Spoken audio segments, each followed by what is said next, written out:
হ্যাঁ, অত্যন্ত উদ্বেগজনক ঘটনা। কিন্তু আমি এটাকে ঠিক গোষ্ঠী কুন্দলও বলবো না।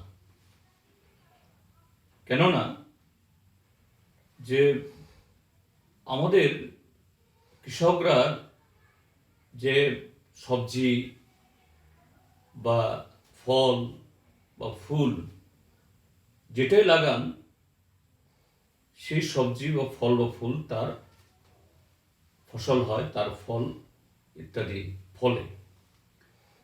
তো আজকে ত্রিপুরাজ্যের মধ্যে যা ঘটছে, এটা তারই স্বাভাবিক পরিণতি। এটা অবশ্যই সাধারণ মানুষের কাছে, শান্তিপ্রিয় মানুষের কাছে এটা অত্যন্ত উদ্বেগজনক, ভয়ঙ্কর। কিন্তু এই ঘটনাটা স্বাভাবিক। কেন আমি স্বাভাবিক বলছি? যে গত 8.5 বছর ধরে ত্রিপুরাজ্যের মধ্যে একদলীয় শাসন ব্যবস্থা।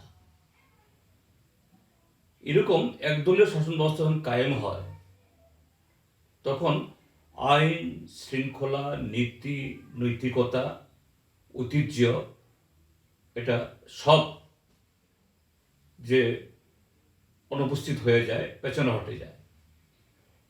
ভারতীয় জনতা পার্টি সরকার গঠিত হওয়ার পর তারা এই রাজ্যের মধ্যে এরা মনে করেছে সমস্ত নীতি নৈতিকতা এটাকে অস্বীকার করে তারা এই রাজ্যটাকে লুট করবেন। পিডাব্লিউডি অফিস লুট হচ্ছে, ব্লক অফিসগুলো লুট হচ্ছে, এগ্রিকালচার অফিসগুলো লুট হচ্ছে, সমস্ত সরকারি দপ্তর। কিন্তু সেই জায়গায় যারা ত্রিপুরাজ্যের মধ্যে এই বিজেপি সরকারকে এনেছে, যাদেরকে ব্যবহার করে একসাথে ভোট ভোট ডাকাতি, ভোট লুট, মানুষের গণতান্ত্রিক অধিকার হরণ, ভোট দিতে না দেওয়া, কিন্তু সরকার দখল করার পর মিউনিসিপ্যালিটি, জেলা পরিষদ, পঞ্চায়েত সমিতি বা গ্রাম পঞ্চায়েত, এখন মুষ্টিমেয় কিছু লোক যাদের সাথে মিলে এই সরকারটা তৈরি করেছে অন্যায়ভাবে, অগণতান্ত্রিক পথে, এরা তো সবাই ভাগ পাচ্ছে না। অল্প হাতে গোনা কিছু লোক তো সরকারের দিন ফুরাচ্ছে। ইতিমধ্যেই 3.5 বছর চলে গেছে, আর মাত্র 2 বছর। কাজে অবশিষ্ট যারা, যাদের সংখ্যা ভারী, এরা দেখছে এদের কপালে কিছু জুটছে না। কাজেই গতকাল যে কৈলাসহরে ঘটনাটা হলো, এর আগে কুমারঘাটে হয়েছে, ওই সোনামরা হয়েছে, উদয়পুরে হয়েছে, তারপর এই বিশালগড়ে হয়েছে, মোহনপুরে হয়েছে, অহরহ সর্বত্র এটা লুটের বখরা নিয়ে কারাকারি। এই জন্যই বলছি এটা গোষ্ঠী কোন্দল না। গোষ্ঠী যদি হয়, এবং আমি একটা এই ইতে দেখেছি একটা চ্যানেলে, যে মাননীয় মুখ্যমন্ত্রী বলছেন এটাকে রাজনীতিকরণ করা ঠিক হবে না। এটা কিসে? হ্যাঁ ঠিক, রাজনীতি হলে পর নীতি থাকবে, কর্মসূচি থাকবে। এখানে কোনো রাজনীতি নেই।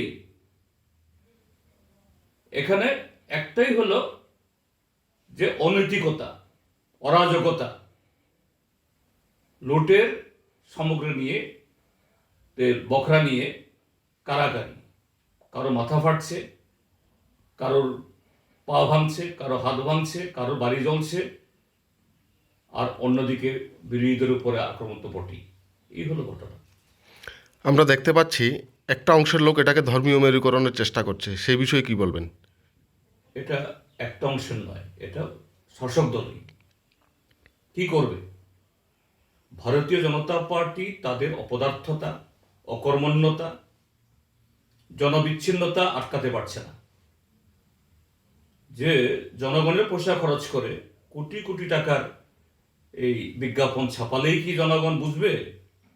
ছবি দিয়ে মানুষ অভিজ্ঞতায় দেখছেন এই ত্রিপুরার যে তারা বছরে বামপন্থী ফ্রন্ট সরকার দেখেছেন তারা কিভাবে প্রত্যেক 5 বছরে 20 থেকে 25,000 চাকরি হতো, কিভাবে গ্রামীণ উন্নয়ন হয়, কিভাবে জনগণের মতামত নিয়ে পরিকল্পনা হয়, পরিকল্পনার রূপায়ণ হয়। আজকে এগুলো কিছুই নেই, সর্বত্র মণ্ডল। কাজেই এই যে অপদার্থতা, এটাকে আড়াল করার জন্য সর্বত্র এই ধর্মের ব্যবহার, অর্থাৎ এইভাবে ধর্মের দোহাই দিয়ে। কেন গতকাল যারা এই কৈলাসহরে যারা করেছে তারা কারা? হ্যাঁ, সেখানে বিভিন্ন সম্প্রদায়ের লোক আছে, বিভিন্ন ধর্মাবলম্বী লোক আছে, এরা সবই বিজেপির লোক। বিজেপির কেউ কাটা, বিজেপির ঠেঙ্গারে বাহিনী, বাইক বাহিনী, বিজেপির যারা নির্বাচন আসলে পরে এই ছাপ্পা মারে সে বাহিনী। এখানে হিন্দু মুসলমান আসলো থেকে?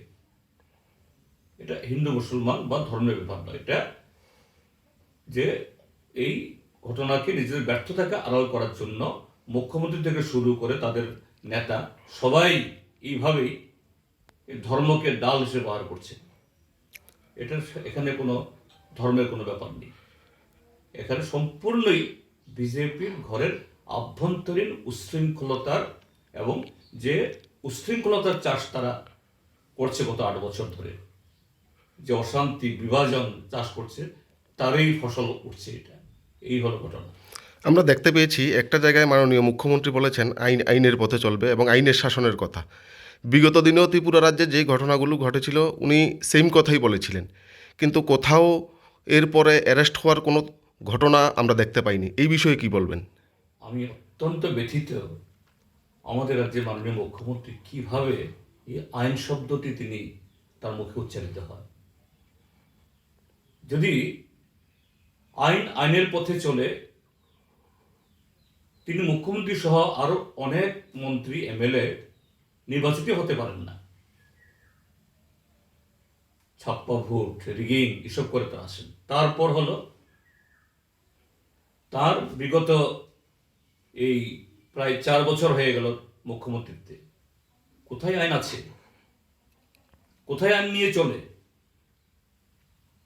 এটা কন্ট্রাক্টারি কাজ হোক, এটা চাকরি বন্টন হোক, এটা অন্য যে কোনো কর্মসূচি, কোথাও তো আইনের কোনো বালাই নেই।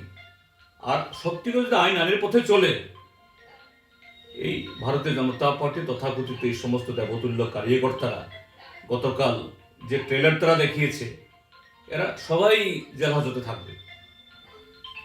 কাজেই উনার মুখে এই আইন শব্দটির উচ্চারণটা মানায় না।